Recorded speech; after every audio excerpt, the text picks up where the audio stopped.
எரணம் கொஞ்சம் குறைஞ்சி இருக்குது, ரிசுக்கு தாமதமாகுது, பெரிய வறுமை பாதித்து கொண்டிருக்கிறது, வறுமையில கடந்து வாடிக்கொண்டிருக்கிறார்கள், ரிசுக்கு கிடைக்கல, இரணத்துக்காக நிறைய முயற்சி எடுத்தோம், வெளிநாட்டுக்கு போனோம், நம்முடைய ரிசுக்கு அமையல, உள்ள உருந்து வேலை செய்தோம், வியாபாரத்தை துவக்கணும், எதுல போனாலும் நஷ்டமா இருக்குது. அவர்கள் உணர வேண்டும், உஷாராக வேண்டும். யா ஹய்யு யா கய்யூம் பிரஹ்மத்திக அஸ்தகீஸ் 100 தடவை கூடுனதாக 1000 தடவை டெய்லி ஓதினால் அவர்களுடைய ரிசுக்கு விசாலமாகும், வியாபாரம் பரக்கத்தாகும், தொழில் அபிவிருத்தியாகும், அவங்க தொட்டதெல்லாம் தொலங்கும் என்று நன்மக்கள் எழுதி வைத்தார்கள். எனவே ஞாபகம் வையுங்கள், நம்முடைய தேவைகள் அனைத்தும் நிறைவேறுவதற்கு, இன்னொரு பக்கம் நமது ரிசுக் விசாலமாகுவதற்கு நாம் அதிகம் சொல்வோம், யா ஹய்யு யா கய்யூம் பிரஹ்மத்திக அஸ்தகீஸ்.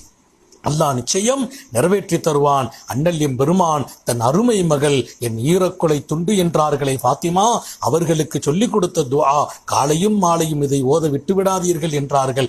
எல்லா விஷயத்தையும் உள்ளடக்கி அன்னலார் இப்படி சொல்லி இருப்பார்கள்.